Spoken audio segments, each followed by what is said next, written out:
ನೋವಿನ ಸಂಗತಿ. ಒಂದಿಗೂ ಸಂತೋಷದ ಸಂಗತಿ, ಇನ್ನೊಂದು ನೋವಿನ ಸಂಗತಿ. ನೋವಂತ ಹೇಳಿದರೆ, ಒಂದು ಸರ್ಕಾರ ವಿಶೇಷವಾಗಿ ನಾಗರಿಕರ ಪರವಾಗಿ ಯೋಚನೆ ಮಾಡುವಂಥದ್ದು ಸಹಜವಾದಂಥ ಒಂದು ಪ್ರಕ್ರಿಯೆ.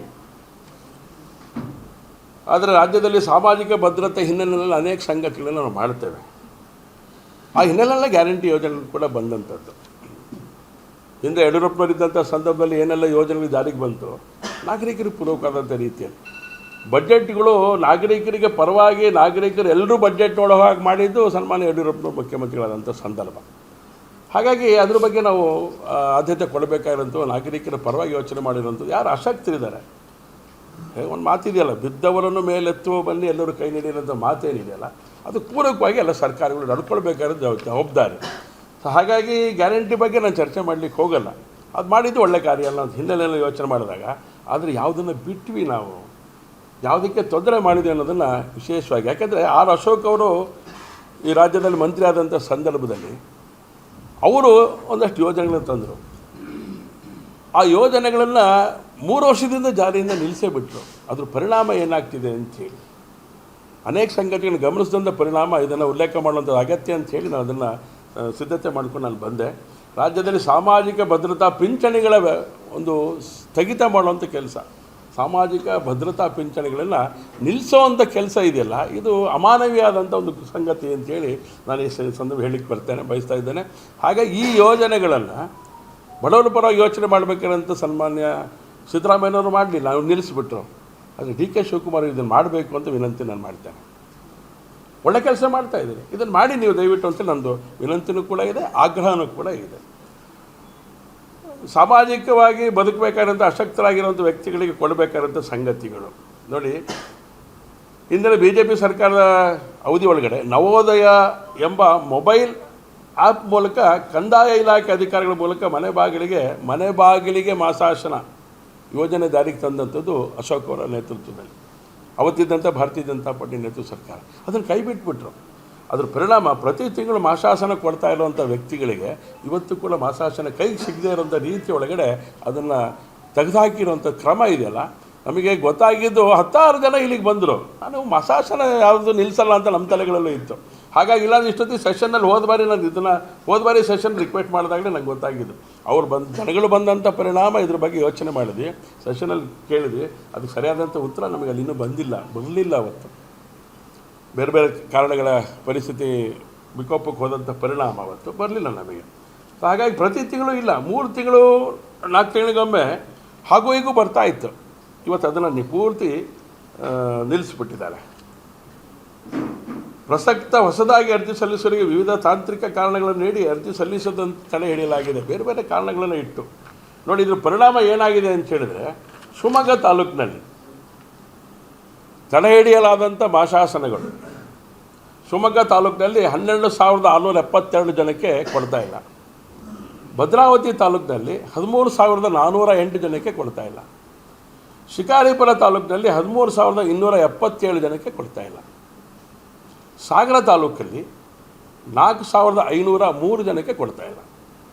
ಸೊರಬದಲ್ಲಿ 9,862 ಜನಕ್ಕೆ ಕೊಡ್ತಾ ಇಲ್ಲ. ತೀರ್ಥಹಳ್ಳಿ ತಾಲೂಕಿನಲ್ಲಿ 2,903 ಜನಕ್ಕೆ ಕೊಡ್ತಾ ಇಲ್ಲ. ಇನ್ನು ಹೊಸನಗರ ತಾಲೂಕು 3,222 ಜನಕ್ಕೆ ಕೊಡ್ತಾ ಇಲ್ಲ.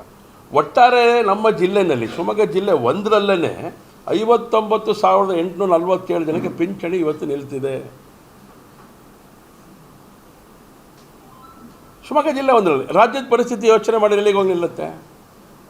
ಲಕ್ಷಾಂತರ ಜನಕ್ಕೆ ಈ ಥರದ ಪರಿಸ್ಥಿತಿ ಅನ್ಯಾಯ ಆಗಿರೋಂಥದ್ದು ಕಾಣುತ್ತೆ ನಮಗೆ. ಸೊ ಹಾಗಾಗಿ ಇದನ್ನು ಗಂಭೀರವಾಗಿ ಯೋಚನೆ ಮಾಡೋಂಥದ್ದು ಅಗತ್ಯ ಇದೆ ಅಂತೇಳಿ ಶಿವಮೊಗ್ಗ ನಗರ ಒಂದದ್ದೇ ನಿಮಗೆ ಅಂಕಿಅಂಶ ಕೊಡಲಿಕ್ಕೆ ಇಷ್ಟಪಡ್ತೇನೆ ನಾನು. ನಿರ್ಗತಿಕ ವಿಧವಾ ಪಿಂಚಣಿ ಯಾವ್ಯಾವ ಪಿಂಚಣಿಗಳು ಬರುತ್ತೆ ಅಂಥೇಳಿ. ನಿರ್ಗತಿಕ ವಿಧವಾ ಪಿಂಚಣಿ 1,907 ಜನಕ್ಕೆ ನಿಂತೋಗಿದೆ. ಸಂಧ್ಯಾ ಸುರಕ್ಷಾ ಪಿಂಚಣಿ 1,062 ಜನಕ್ಕೆ ನಿಂತೋಗಿದೆ. ಹಿರಿಯ ನಾಗರಿಕರ ಪಿಂಚಣಿ 1,781 ಜನಕ್ಕೆ ನಿಂತೋಗಿದೆ. ಅಂಗವಿಕಲ ಪೋಷಣಾ ಪಿಂಚಣಿ, ಹ್ಯಾಂಡಿಕ್ಯಾಪ್ ಅವರಿಗೆ ಪೋಷಣೆ ಮಾಡಲಿಕ್ಕೋಸ್ಕರ ಒಂದಷ್ಟು ಯೋಚನೆ ಮಾಡಿತ್ತು, 708 ಜನಕ್ಕೆ ನಿಂತೋಗಿದೆ. ಅವಿವಾಹಿತ ಮಹಿಳೆಯರ ಮನಸ್ವಿನಿ ಪಿಂಚಣಿ 141 ಜನಕ್ಕೆ ನಿಂತೋಗಿದೆ. ತೃತೀಯ ಲಿಂಗಗಳಿಗೆ ಸಂಬಂಧಪಟ್ಟಂತೆ ಮೈತ್ರಿ ಪಿಂಚಣಿ 4 ಜನಕ್ಕೆ ಕೊಡಬೇಕು. ನಿಂತಿದೆ. ಯೋಚನೆ ಮಾಡಿ 4 ಜನಕ್ಕೆ. ನಗರದಲ್ಲಿ ಒಟ್ಟು ರದ್ದಾಗಿರುವಂಥ ಪಿಂಚಣಿಗಳ ಸಂಖ್ಯೆ 5603. ಇದರ ಮೊತ್ತ ಎಷ್ಟು ಗೊತ್ತೇನು? ಇಡೀ ಜಿಲ್ಲೆದು ಮೊತ್ತ 5,98,047 ರೂಪಾಯಿ ಹಣ ನಮಗೆ ಕೋಟಿಗಟ್ಟಲೆ ಯೋಚನೆ ಮಾಡ್ತಿರ್ಬೇಕಾದ್ರೆ ಸಣ್ಣದು ಅನ್ನಿಸ್ಬೋದು. ಆದರೆ ಯಾರಿಗೆ ಕೈ ಸೇರಬೇಕಲ್ಲ ಅವರಿಗೆ ಅದು ಲಕ್ಷಗಟ್ಟಲೆ ಹಣ. ಹಾಗಾಗಿ ಇದು ಎಲ್ಲ ಒಂದು ಕಡೆ ಜಿಲ್ಲೆಗಾಗಿರುವಂಥ ಒಂದು ದ್ರೋಹ. ಹಾಗೆಯೇ ಶಿವಮೊಗ್ಗ ನಗರದಲ್ಲಿ 56 ಲಕ್ಷ ಮೊತ್ತದ ಪಿಂಚಣಿಗಳು 3 ತಿಂಗಳಿಂದ ಬಂದಿಲ್ಲ. ಇನ್ನು 3 ತಿಂಗಳಿಂದ ಕೊಡ್ತಾ ಇದ್ದವರಿಗೂ ಬರಲಿಲ್ಲ, ಹಿಂದೆ ನಿಲ್ಲಿಸಿದಂಥವರಿಗೂ ಬರ್ತಾ ಇಲ್ಲ. ಶಿವಮೊಗ್ಗ ನಗರ ಒಂದಕ್ಕೆ 56 ಲಕ್ಷ ರೂಪಾಯಿ ಪಿಂಚಣಿ ಕೊಡಬೇಕಾಗಿರೋಂಥದ್ದು.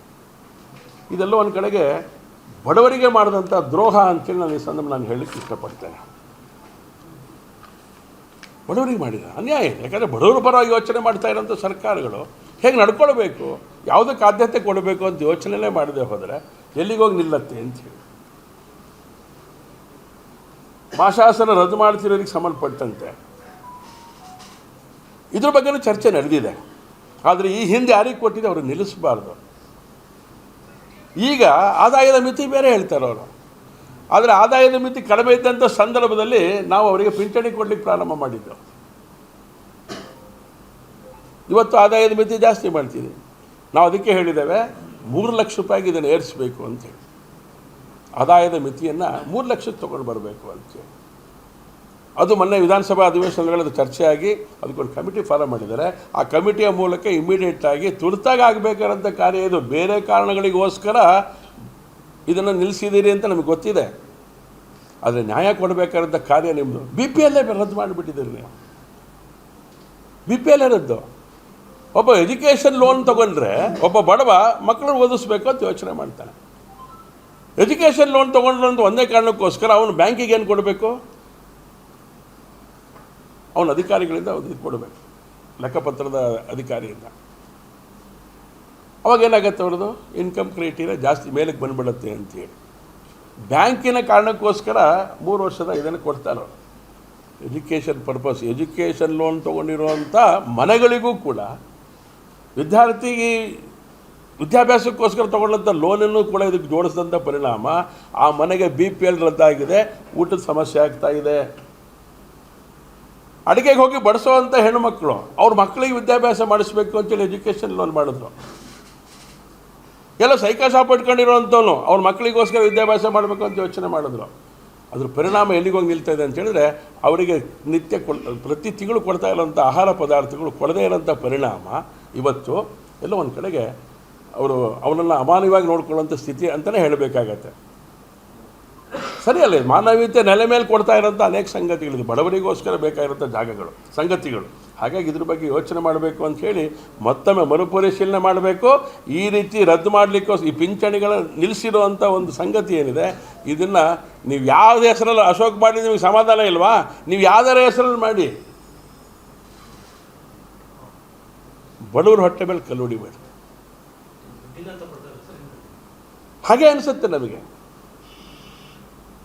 4 ಜನ ಯಾರವರು ತೃತೀಯ ಲಿಂಗಿಗಳಿಗೆ 4 ಜನಕ್ಕೆ ಶಿವಮೊಗ್ಗ ನಗರದಲ್ಲಿ ಕೊಡದೇ ಇರುವಂಥ ಸ್ಥಿತಿ ನಿರ್ಮಾಣ ಆಗಿದೆ ಅಂತ ನಮ್ಮ ಸರ್ಕಾರದಲ್ಲಿ ಹಣ ಇದೆ ಅಂತ ಬೊಂಬೆ ಹೊಡ್ಕೊಳ್ತಿರಲ್ಲ, ನಾವು ನಂಬೇಕಾದಲ್ಲ.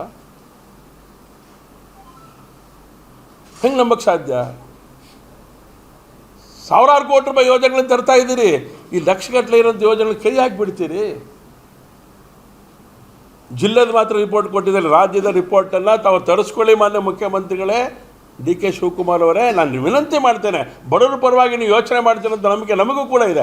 ಆದರೆ ಇದರಿಂದ ಇಡೀ ಕಾಂಗ್ರೆಸ್ಸಿನ ಸರ್ಕಾರ ಬಡವರ ವಿರುದ್ಧವಾಗಿದೆ ಅಂಥೇಳಿ ಸಾಬೀತಾಗಿರೋಂಥ ನಮಗೆ ಗೊತ್ತಾಗ್ತಾ ಇರೋಂಥ ಸಂಗತಿ ನಿಮ್ಮ ಗಮನಕ್ಕೆ ತರ್ತಾ ಇದ್ದಾನೆ. ಮಾಡಿ ನೋಡೋಣ ಇಮಿಡಿಯೇಟಾಗಿ.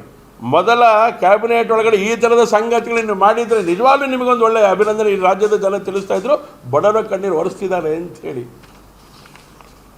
ಈಗಲೂ ಕಾಲ ಮಿಂಚಿಲ್ಲ, ಮುಂದಿನ ಕ್ಯಾಬಿನೆಟ್ ಒಳಗಡೆ ಈ ನಿರ್ಣಯ ಮಾಡಿ ಅಂತ ನಾನು ಮಾಡ್ತೇನೆ.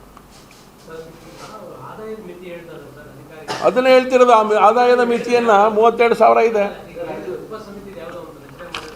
ಆ ಸಮಿತಿಯಿಂದ ಅದಕ್ಕೆ ಅದನ್ನು ಗಮನದಲ್ಲಿ ಇಟ್ಕೊಂಡು ಅದನ್ನು ಹೇಳಿದ್ದೇವೆ.